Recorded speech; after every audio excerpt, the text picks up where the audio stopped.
اهلا ومرحبا بكم خوتي خواتاتي، فيديو جديد كما عودناكم. فيديو عبد الفتاح نعوم كيبهدل واحد الجزائري على القبعه اللي داروا الشنقريحه، وعلى قال لي الرئيس ديالكم نتوما راكم ولايه فرنسيه. المهم الخوت فيديو ديال تبراد القلب كما كنقولوا حنا بالدارجه ديالنا. المهم ما نطولش عليكم الخوت، نخليكم مع الفيديو ونتلاقاو من بعد.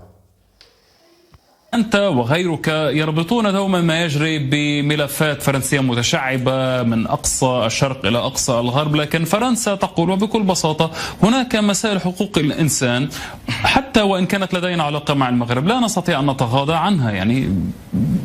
يعني مطلب مشروع وفق وجهة نظرهم. ما رأيك؟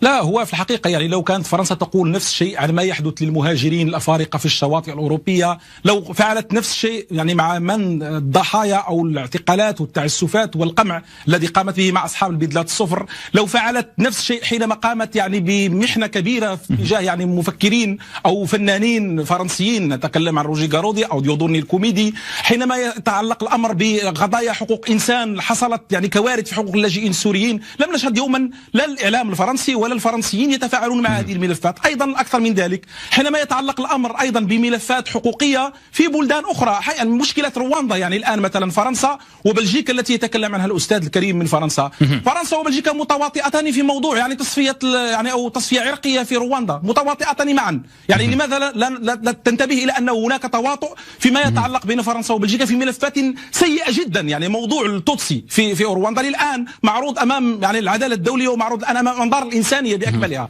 فيما يتعلق بموضوع العراق يا أخي الكريم، يعني فرنسا التي فشلت في مالي التي هي بيئتها يعني الحاضنة وهي مكانها وهي بيئتها الحيوية، تريد أن تقنعني أنها هي التي قاومت داعش في العراق؟ من أكثر يعني المهاجرين الذين ذهبوا إلى سوريا ذهبوا من فرنسا نفسها. آلاف المهاجرين ذهبوا من فرنسا إلى بؤر التوتر في سوريا وفي العراق. يعني هذا كلام سطحي فيه يعني من المنطق الممجوج. لا يمكن أن تقنعني بأن فرنسا تكيل بنفس المكيال في مواضيع حقوق الإنسان أو الأمن أو في العلاقات بشمال إفريقيا. الثابت في كل هذا هو أنه فرنسا مسؤولة عن مشكلة شمال إفريقيا في شق أساسي متعلق منها بسلوكات نظام الجزائر. نظام الجزائر يعني إلى الآن ما يزال مرتبطا بشكل بنيوي وبشكل ديموغرافي بشكل مصلحي بفرنسا إلى أقصى حد. حتى بعد أن قرر الجزائر سحب سفيره من هناك للتشاور. والله قل لي يا أخي الكريم، هل بالله عليك رأيت يوما في الأيام قائدا لأركان دولة يذهب إلى دولة أخرى ويوضع على رأسه خوذة للحرس الجمهوري؟ هل هذا تكريم أم توسيم أم ماذا؟ هل رأيت في يوم من الأيام دولة يقول رئيسها لدولة أخرى أنتم لا هوية لكم لا تاريخ لكم لا أي شيء ونرفض أن نعتذر لكم على الاستعمار، ومع ذلك تستمر العلاقات بشكل عادي جدا؟ يعني في آخر المطاف هذه أمور مكشوفة معروفة، علاقة فرنسا الإفريقية والطريقة التي تواجدت بها فرنسا في الجزائر، بل وأنه الجزائر في 62 لم يحصل لا استقلال ولا شيء، هنا انفصال. وانفصال يعني بمنطق معين ما يزال مشبوها من الناحية القانونية إلى الآن. فبالتالي هذه معطيات لا يمكن القفز عليها. في العلاقة أيضا بالامتداد الافريقي، يعني على سبيل المثال يعني كيف يمكن ان نفهم انه في نفس التوقيت الذي تختار فيه فرنسا الخروج من مالي يقوم الجزائر بتعديل دستوره والسماح للجيش الجزائري بالقيام بعمليات عسكريه خارج الحدود، الا انه هناك صفقه وتفاهم بتسليم مالي للجزائر بعدها مباشره حسب التقديرات. طيب طبعا بعدها مباشرة سيفشل الجيش الجزائري في الذهاب إلى هذه المهمة. نسمع سي جون بيير، وبالتالي ستختلط أوراق المنطقة. نعم سي جون بيير، يعني بالإضافة لما قاله السيد دكتور عبد الفتاح لك طبعا أن ترد عليه، وأيضا عندما تحدث الأزمة الأخيرة بين الجزائر وفرنسا بسبب قضية المعارضة، وكأن فرنسا بحسب وجهة نظر البعض فشلت في المناورة بين البلدين. أما رأيك؟ لست أدري. أولا بعد هذه العاصفة من الاتهامات في كل الجهات من قبل الضيف الكريم من الرباط، لا أدري ماذا أختار للرد عليه، ولكن إن في الشر خيارا. فأقول له أن من الطبيعي أن تلعب الجزائر التي هي دولة مجاورة لمالي بالتدخل العسكري لكفاح المجاهدين، وبعضهم من أصل جزائري على فكرة.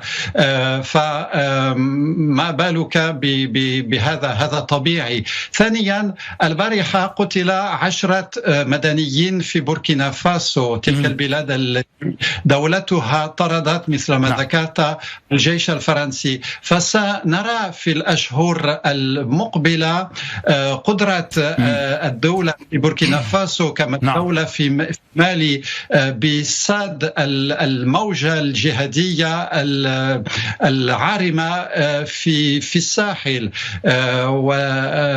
ومجموعة فاغنر لن تكون نافعة في هذا المجال. يا سيد جون بيير، الجزائر التي يقال قضية أبو براوي قضية يعني غير واضحة، لا نعرف بعض ملابساتها.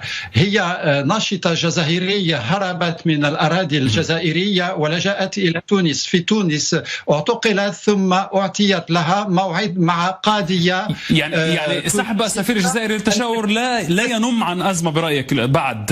يعني هل ما زال مبكر أن نتكلم عن أزمة جزائرية فرنسية؟ هذا نتحدث عن أزمة جزائرية فرنسية. طبعا سحب السفير للأسف أصبح شيئا عاديا في الجزائر. هذا مع إسبانيا ومع المغرب.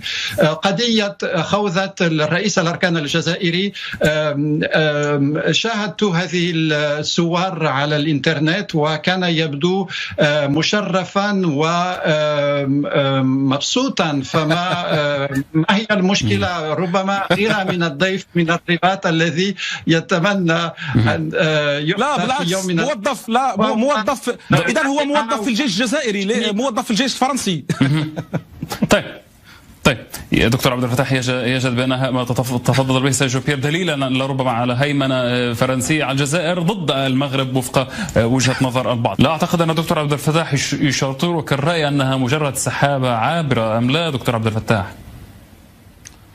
لا، أنا في تقديري أنه الدرس الذي كان قد مر في الأزمة العلاقات المغربية الإسبانية المغربية يعطينا الجواب. المغرب دائما حريص على هذا التداخل، وهذا يعني أنا أتفق مع ضيفيك في فكرة أن هناك روابط مشتركة، هناك نسيج اجتماعي ثقافي، تداخل، تجربة تاريخية يعني هي أكبر من مجرد يعني مسألة لحظية أو سنوات. لكن المغرب بقدر حرصه على الروابط وعلى المصالح المشتركة وعلى أن يكون عامل استقرار في هذه المنطقة الذي باتت له الريادة فيها. المغرب الآن هو يعني قوة إقليمية عظمى في مجالها الحيوي الافريقي وشمال افريقيا وجنوب المتوسط. لكن بالمقابل المغرب يعني لا يتساهل مع اي يعني تمحكات، مع اي محاولات مناكفات معينه، مع اي سلوكات طائشه هي تعبر في الحقيقه عن الدور المفقود لفرنسا في اوروبا، عن عدم قدرتها على الامساك بخيوط اللعبه في المنطقه الشرق القاره الاوروبيه وجنوبها او جوارها الجنوبي، عدم قدرتها على ان تبقى في اماكن نفوذها المعتاده والتقليديه. وبالتالي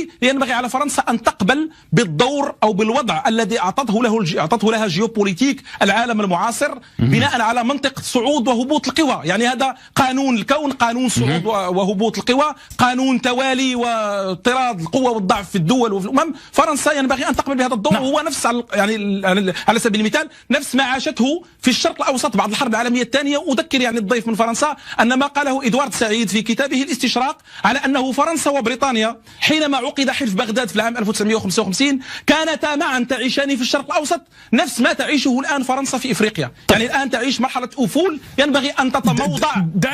هذه نقطه مهمه، هذه نقطة مهمة دعني أنقلها لسيد جون بيير. سيد جون بيير، استكمالا لما ذكره، هناك من يقول أن هناك مرحلة أفول أو مرحلة تخبط فرنسي في الوقت الذي يتوسع فيه النفوذ الروسي والصيني والأمريكي، فيما تطرد فرنسا من مالي وبوركينا فاسو. ما خياراتها هنا في القارة الإفريقية؟ أريد أن أذكر للضيف المغربي بأن إدوارد سعيد ولو كان رونقه دارج في هذه الأيام انتقده حتى الكتاب العرب مثل اللبناني مهدي عامل في كتاب لاذع عن منهجيته. فليس إدوارد سعيد نبي من الأنبياء وليس المصدر الوحيد لقراءة مهدي عامل. يا أخي جملة سريعة على جواب لسؤالي أستاذ جون بيير. نعم، أظن أن الرئيس الذي استقبل بنيامين نتنياهو فلاديمير زيلينسكي ورئيس الوزراء العراقي السوداني في الأسبوع الماضي يثير اهتمام وربما غيرة للبعض، ولكن هذا هو حاصل، وأنا لست هنا صوت رسمي للحكومة الفرنسية، إنما لكنه يشهد تراجعا في شمال أفريقيا أو وسط أفريقيا. فيما يخص إفريقيا، ما هو البديل؟ هل البديل هو لافروف الذي زار بعض البلدان هكذا بجولة دبلوماسية وهو الرفيق في الإجرام فلاديمير بوتين، أخذ الرجل في السنة الماضية الذي سبب حربا غير نافعة ومدمرة تماما على جريمة سلافي؟ هل هذا هو البديل؟ لقد صرح لافروف أن يجب الاهتمام بقضية الصحراء المغربية أو الغربية، لست أدري. أشكرك. هل تنتظرون حلا من هذا السنج من الرجال؟ لا أشكرك. للأسف انتهى الوقت. للأسف انتهى الوقت. لا، البديل في إفريقيا هم أبناء إفريقيا. أبناء إفريقيا هم البديل. وصلت الفكرة. الخوت، كان هذا هو الفيديو. ما تنساوش دعموا القناة، هذا فضلا وليس أمرا، واللي ما مشتركش في القناة يشترك معنا باش يوصلوا كل جديد. والسلام عليكم ورحمة الله وبركاته.